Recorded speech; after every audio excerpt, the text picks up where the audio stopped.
Good morning class. आज हम लोग यूनिट सेकंड स्टार्ट करेंगे और यूनिट सेकंड में है करंट इलेक्ट्रिसिटी। ठीक है। तो करंट इलेक्ट्रिसिटी में चैप्टर जो ये तुम्हारा चैप्टर थ्री है और इसमें जो भी टॉपिक है उसको पहले हम इंट्रोड्यूस करा देते हैं। तो पहला टॉपिक है करंट इलेक्ट्रिसिटी। जैसा कि क्लास टेंथ में हम लोग पढ़ चुके हैं। जो फार्मूला होता था I equal to Q upon T, charge पर यूनिट टाइम क्या कहलाता था तुम्हारा करंट, इलेक्ट्रिक करंट कहलाता था। ठीक है।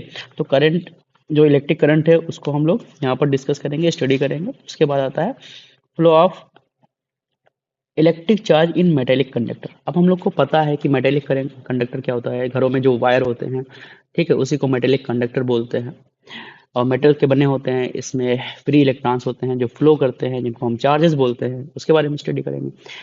ड्रिफ्ट वेलोसिटी क्या होती है?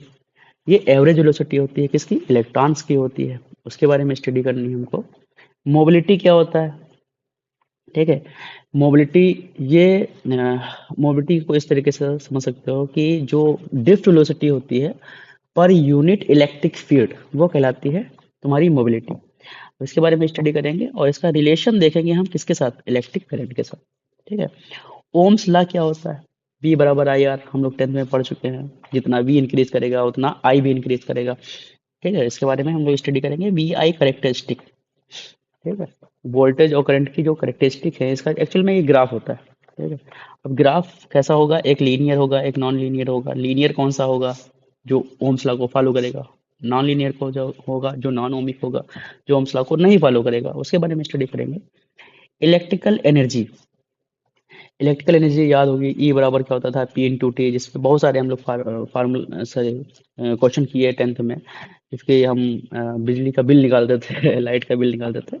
ये उस टाइप के क्वेश्चन होंगे इसमें। ठीक है। पावर, पी बराबर वी आई, पी बराबर वी स्क्वायर अपन आर। ठीक है। इस तरीके के क्वेश्चन, ये फार्मूले हम लोग टेंथ में पढ़ चुके हैं। कभी न्यूमेरिकल हम लोग लगाएंगे। Electrical resistivity, resistance. ठीक है। रेजिस्टेंस हम लोग पढ़ चुके हैं। ये क्या होता है? स्पेसिफिक रेजिस्टेंस, उसको क्या बोलते थे? रेजिस्टिविटी। पर यूनिट एरिया, जितना रेजिस्टेंस होता था वो रेजिस्टिविटी कहलाता था। और इसका अपोजिट क्या हो जाएगा? कंडक्टिविटी। कंडक्टिविटी को हम लोग स्टडी करेंगे यहाँ पर।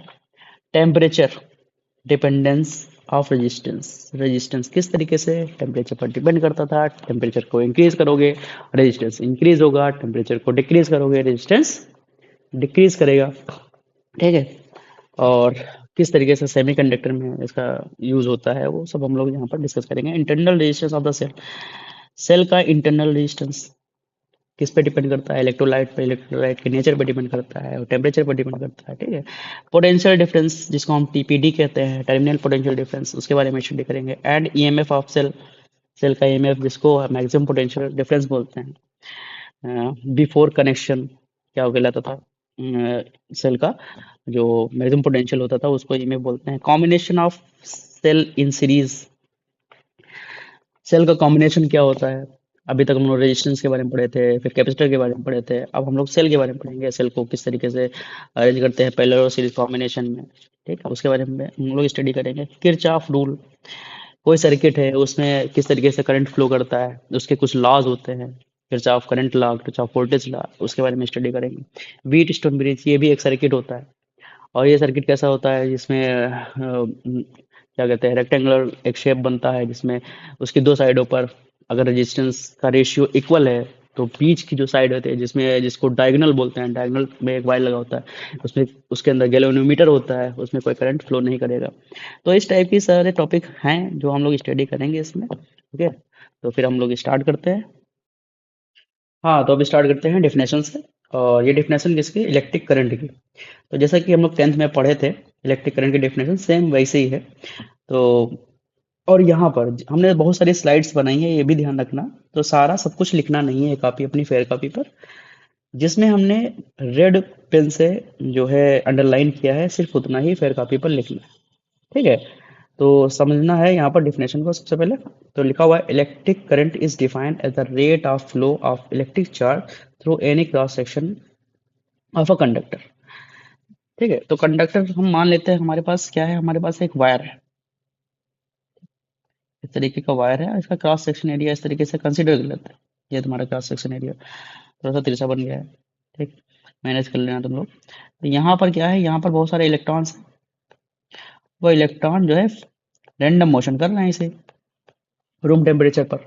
ठीक है, रूम टेम्परेचर कितना होता है 25 से 35 डिग्री सेल्सियस, ये तुम्हारा रूम टेम्परेचर होता है। और इसमें जो है इलेक्ट्रॉन्स जिगजैग मोशन करते हैं मेटल के अंदर, जितने भी मेटेलिक कंडक्टर होते हैं वो सब जिगजैग मोशन करते हैं इसके अंदर। ठीक है, और जब भी इसके एंड्स पर कोई पोटेंशियल अप्लाई किया जाता है तो ये इलेक्ट्रॉन एक डायरेक्शन में मूव करने लगता है। ठीक, तो यहाँ पर अकॉर्डिंग टू डिफिनेशन हम चलते हैं कि जो चार्ज है वो पर यूनिट टाइम में किसी एक पर्टिकुलर स्पेस से जितना पास हो जाते हैं उसको बोलते हैं करंट। ठीक है, उसको क्या बोलते हैं, करंट। तो करंट क्या है, कैसे बोल सकते हो, चार्ज पर unit time, charge pass through the per unit time is called as current. अब करंट का जो है यूनिट क्या बन जाएगा, क्योंकि चार्ज की यूनिट क्या होती है, कोलाम होती है। ठीक, और टाइम की यूनिट क्या होती है, सेकेंड। ठीक है, तो आई क्या हो गया, कोलाम पर सेकेंड, और इसको बोलते हैं करंट की एसआई बेस यूनिट। ये होती है हमारे पास एसआई बेस यूनिट। क्या होती है, एसआई बेस यूनिट, वो क्या होती है, कोलाम पर सेकेंड। और एसआई यूनिट क्या होती है, SI unit of current, SI unit of current वो होती है तुम्हारी एम्पियर। क्या होती है, एम्पियर। ठीक है, तो 1 एम्पियर इज इक्वल टू क्या लिख सकते हैं हम लोग, 1 एम्पियर इज इक्वल टू लिख सकते हैं 1 कोलाम पर सेकेंड। ठीक, जैसा कि इस स्लाइड में बताया गया है इन टर्म्स ऑफ, यहाँ पर सॉरी, ये देखो 1 ampere is equal to 1 coulomb per second यहाँ पर बताया गया। ठीक है, अब एक बात आती है कि क्वांटाइजेशन के टर्म में हम लोगों ने पढ़ा था कि Q इज इक्वल टू क्या होता है, Ne। चार्ज कभी भी फ्रैक्शन में नहीं हो सकते, वो हमेशा इंटीजर में रहते हैं। तो Q का फार्मूला है, यहाँ से यह बनता है Q बराबर N। अब इस Q की वैल्यू अगर यहाँ पर हम रख दें इस फार्मूले में, क्योंकि I इक्वल टू क्या था हमारे पास, I इक्वल टू था हमारे पास Q अपॉन T। तो I इक्वल टू क्या हो जाएगा, Q की वैल्यू क्या है हमारे पास, Ne अपॉन T। ठीक, तो एक रिलेशन I का ये भी बन जाता है। क्लियर है, ओके। ओके, तो यहाँ पर डिफिनेशन लिखी हुई है, डिफिनेशन यहाँ पर एम्पियर है, फिर इसकी एसआई बेस यूनिट होती है कूलम पर सेकंड, वो यहाँ पर लिख लेना है, जितना अंडरलाइन है उतना ही फिर कॉपी पर करना है, बाकी चीजें हमको सिर्फ समझनी। ओके, फिर बात आती है इस स्लाइड की, इस स्लाइड में देखो लिखा हुआ है scalar quantity. Scalar quantity, current क्या होती है, करंट एक scalar quantity, current is scalar quantity. अब स्केलर क्वांटिटी क्यों है, जबकि इसमें डायरेक्शन होती है, फिर भी स्केलर है। ठीक है, तो सबसे पहले वेक्टर को समझते हैं, वेक्टर है क्या, उसके बाद स्केलर को समझते हैं। मान लो एक वेक्टर है तुम्हारे पास ए, एक वेक्टर ए है, और इस वेक्टर का मैग्नीट्यूड है 4, समझना ध्यान से, और एक वेक्टर है बी। ठीक, और बी वेक्टर का मैग्नीट्यूड है 3। क्लियर, और डायरेक्शन दोनों की कैसी है, अपोजिट। तो अगर हम ए वेक्टर प्लस बी वेक्टर निकालते हैं तो क्या आने वाला है, देखो डायरेक्शन अपोजिट है तो इसको लिखोगे कैसे, ए और माइनस बी, ए वेक्टर माइनस बी वेक्टर, यही तो लिखोगे। तो ए वेक्टर कितना है 4, और बी वेक्टर कितना है 3, तो आना कितना चाहिए 1। जबकि करंट के केस में ऐसा नहीं होता, करंट के केस में ऐसा क्यों नहीं होता, यहाँ यहाँ पर देखना, करंट क्या होता है, करंट ऐड हो जाता है। ठीक है, यहाँ पर क्या होगा, अगर करंट की वैल्यू है 4 एम्पियर, एक वायर में करंट की एम्पियर वैल्यू है 4 एम्पियर, दूसरे वायर में करंट की वैल्यू है 3 एम्पियर, तो ये ऐड हो जाएंगे, vector A plus vector B, ये क्या हो जाएंगे 4 + 3 बराबर हो जाएगा 4 एम्पियर। ठीक है, ये ऐड अप हो जाता है, जबकि वेक्टर में ऐसा नहीं होता, तो ये वेक्टर लॉ को फॉलो नहीं करते, इसलिए क्या है, वेक्टर क्वांटिटी नहीं होती है, स्केलर क्वांटिटी होती है। ठीक है, फिर डायरेक्शन ऑफ फ्लो, फ्लो के डायरेक्शन को देखो, ये सब इस स्लाइड को सिर्फ समझना है तुमको, इसको लिखना बिल्कुल भी नहीं कॉपी पर। Conventional current, by traditional we take the direction of the current from positive to negative minus terminal direction of flow of positive charges। ठीक है, तो तुमको पता है कन्वेंशनली माना गया है कि जो करंट होता है पॉजिटिव से निगेटिव की तरफ जाता है, जबकि चार्जेस क्या होते हैं, निगेटिव से पॉजिटिव की तरफ जाते हैं। यही चीजें यहाँ पर लिखी हुई है। ठीक है, electron flow from negative to positive terminal, therefore the direction of current is always opposite to the direction of the electron flow. ठीक, तो ये स्लाइड बिल्कुल भी हमको लिखनी नहीं है, सिर्फ समझने के लिए था। आगे चलते हैं। फिर लिखा है करंट कैरियर्स। तो करंट कैरियर कैसे, मतलब करंट चलते कैसे इन अ मेटल, फ्लो कैसे करते हैं मेटल में, कैरिड बाई फ्री इलेक्ट्रॉन। देखो, करंट तब फ्लो करता है किसी मेटल में जब इलेक्ट्रॉन फ्लो करता है। ठीक है, इलेक्ट्रॉन मोशन करते हैं तो करंट फ्लो करता है। In electrolytes it is carried by positive and negative ions. अब बैटरी के अंदर क्या होता है, इलेक्ट्रोलाइट्स होता है, और वहां पर करंट कैसे फ्लो करता है, तो इलेक्ट्रोलाइट्स की वजह से, क्योंकि वो जैसे HCl है तो H plus ion Cl minus ion में ब्रेक कर जाएगा, तो वो चार्जेस के एक तरह मूव करते हैं।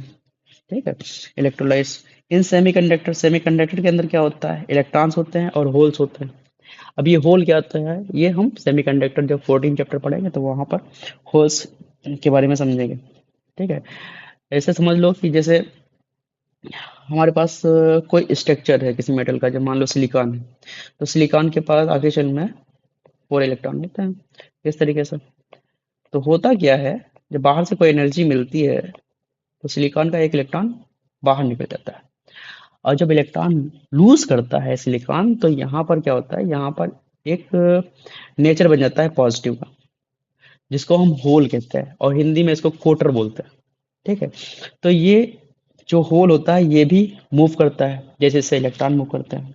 ठीक, तो यहाँ पर सेमीकंडक्टर में क्या होता है, जो करंट फ्लो करता है वो कोटर, यानी कि सॉरी होल्स और इलेक्ट्रॉन की वजह से ही मूव करता है।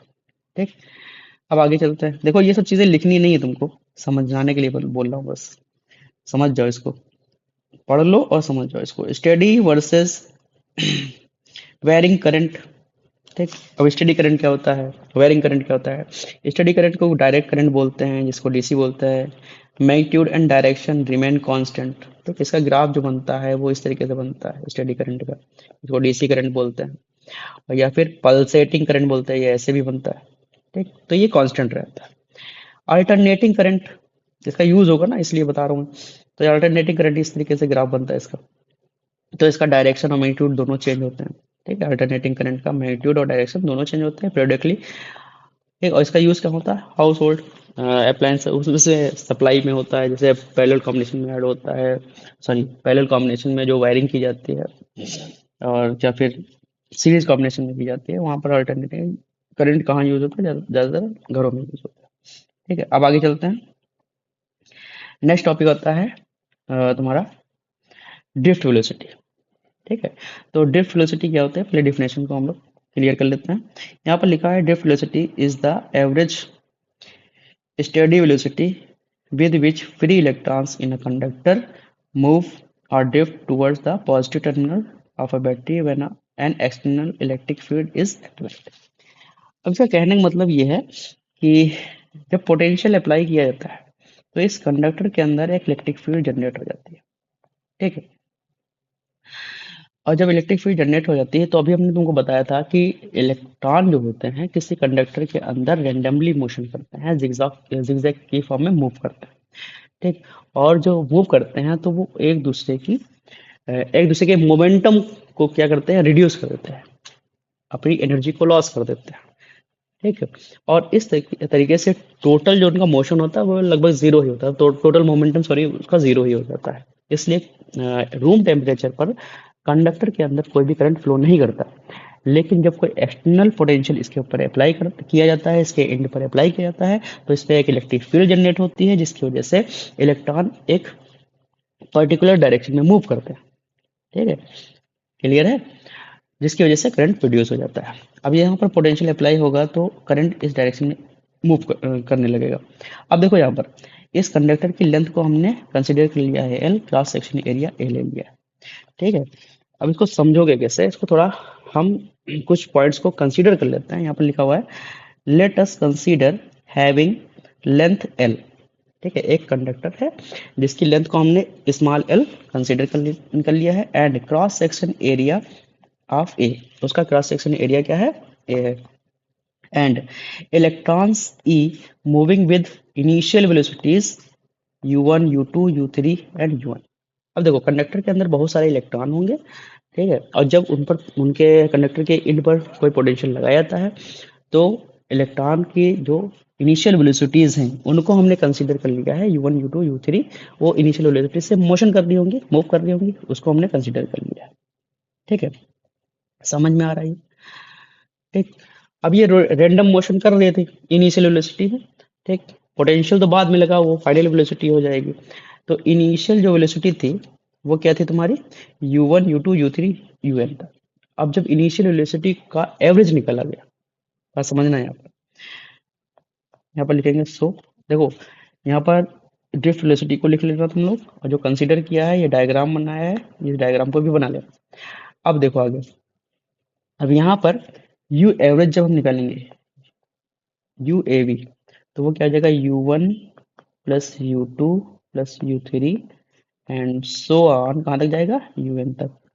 और एवरेज के लिए हम क्या करेंगे, sum of observation upon number of observation, N लिख देंगे। ठीक, और इसकी वैल्यू क्या होने वाली है, इसकी वैल्यू जीरो होने वाली है। तो जीरो क्यों बोला मैंने, क्योंकि कंडक्टर के अंदर जितने भी इलेक्ट्रॉन थे वो रैंडम मोशन कर रहे थे, और रैंडम मोशन करने की वजह से उनकी कोई भी डायरेक्शन, सर्टेन डायरेक्शन नहीं थी, जिसकी वजह से वो एक दूसरे की वेलोसिटी को क्या कर रहे थे, कैंसिल आउट कर रहे थे। तो एवरेज जो वेलोसिटी निकल रही थी वो हमने जीरो मानी। ठीक है, तो यहाँ पर लिख लेना, कॉज लिख लेना, यहाँ पर मैं लिखे दे रहा हूँ ब्रैकेट में, due to random motion, due to random motion of electrons then U average equal to zero. Clear है, समझ में आया ये? ठीक है, अब आगे चलते हैं। अब देखो इलेक्ट्रॉन पर जो फोर्स लग रहा है, जो कोलॉम्ब फोर्स लगता है, उसका फॉर्मूला क्या था, force on each electron. Force on each electron क्या हो जाएगा हमारे पास, F बराबर होता था क्यू ई, फार्मूला होता था, क्यू क्या होता था, चार्ज।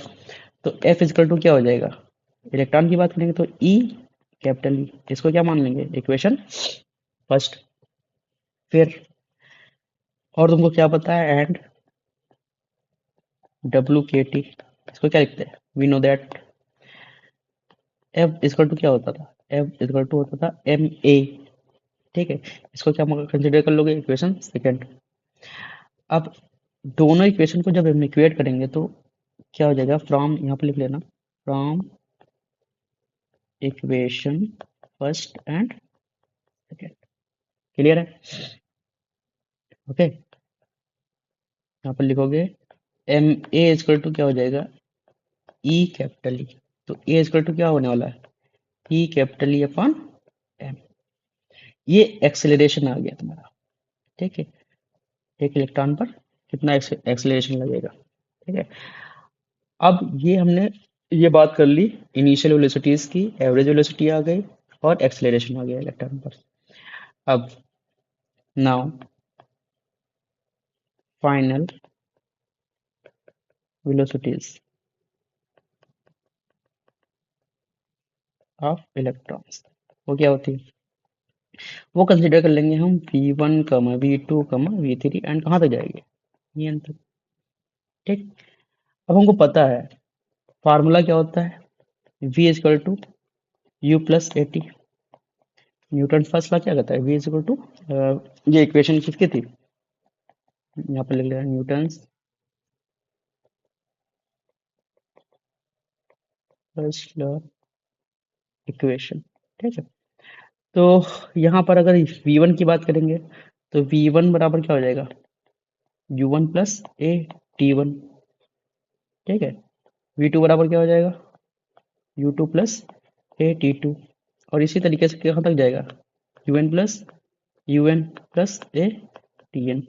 अब एक की जगह हमने a1 a2 a3 क्यों नहीं लिखा, क्योंकि सारे इलेक्ट्रॉन्स एक ही एक्सेलरेशन से मूव करेंगे। भाई एक ही एक्सेलरेशन से मूव करेंगे जब इलेक्ट्रॉन, ये देखो यहाँ पर इलेक्ट्रॉन का जो एक्सेलरेशन होगा वो सिर्फ यही रहेगा। इसीलिए तो यहाँ पर एवरेज वेलोसिटी निकलेंगी, ड्रिफ्ट वेलोसिटी है क्या, एक्चुअल में एवरेज वेलोसिटी होती है। ठीक है, अब आगे जब इसको हम ऐड करेंगे तो वी एवरेज क्या आएगा, देखते हैं भाई। यहाँ पर क्या हो जाएगा, V1 plus V2 plus V3, ये कहाँ तक जाएगा, Vn अपान क्या कर देंगे हम, n। ठीक है, ये तो लिखेंगे। ठीक है, अब इसकी वैल्यूज अगर हम पुट करेंगे तो यहाँ पर क्या आने वाला है, ये तो वी एवरेज हो जाएगा। ठीक है, वी एवरेज इक्वल टू क्या लिखोगे, V1 plus V2 plus V3 Vn अपान n। अब इसकी वैल्यू पुट कर दो, V average equal to V1 क्या है तुम्हारे पास, U1 प्लस AT1 प्लस क्या करोगे U2 plus AT2 plus U3 plus AT3, तो कहाँ तक जाएगा, UN प्लस ATN अपान, ये क्या हो जाएगा तुम्हारे पास, एवरेज निकालोगे। ठीक है, अब क्या करोगे, वी एवरेज यहाँ पर क्या करोगे, अगर हम ब्रेक करना चाहें तो इसको कैसे के ब्रेक करेंगे, U1 plus U2 plus U3 और कहाँ तक गया, UN अपान n प्लस क्या लिखोगे, ए कॉमन ले लें अगर हम तो क्या अंदर बचेगा, T1 प्लस T2 तो ऑन कहाँ तक जाएगा, TN अपान। अब देखो ये तुम्हारे पास जो वैल्यू आई, ये जो वैल्यू आई है इतनी, ठीक है, ये इनिशियल एवरेज वेलोसिटी की वैल्यू है, ये देखो यहाँ, जिसको हमने क्या मान लिया था, जीरो। ठीक, तो ये टर्म क्या होने वाला है, जीरो।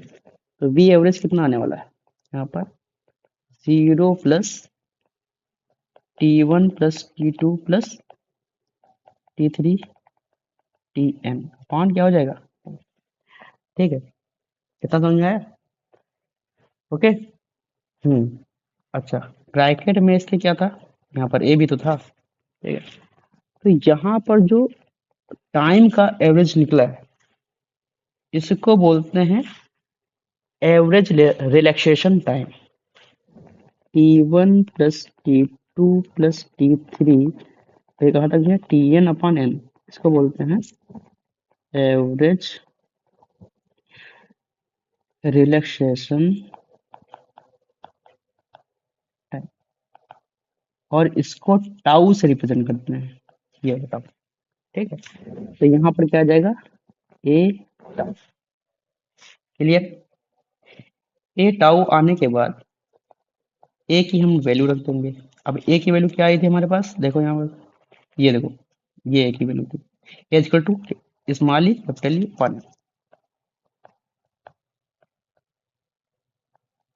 ठीक है, ये वी एवरेज आ गया, और वी एवरेज को ही क्या बोलते हैं, ड्रिफ्ट वेलोसिटी, तो इसको वीडी से रिप्रेजेंट करते हैं। वीडी बराबर क्या हो जाएगा, small E capital E tau upon M, ये आ गया तुम्हारा वीडी। क्लियर है यहाँ तक। अब ई बराबर क्या होता है, ई इक्वल टू होता है पोटेंशियल ग्रेडियंट, वी अपॉन यानी कि पोटेंशियल अपॉन डिस्टेंस एल। तो ई की वैल्यू इसमें पुट कर दो वीडी पे, तो वीडी बराबर क्या आ जाने वाला है, E V tau upon M L, तो ये फाइनल तुम्हारा वीडी आएगा। क्लियर, ये तुम्हारा हो गया डेरिवेशन ड्रिफ्ट वेलोसिटी।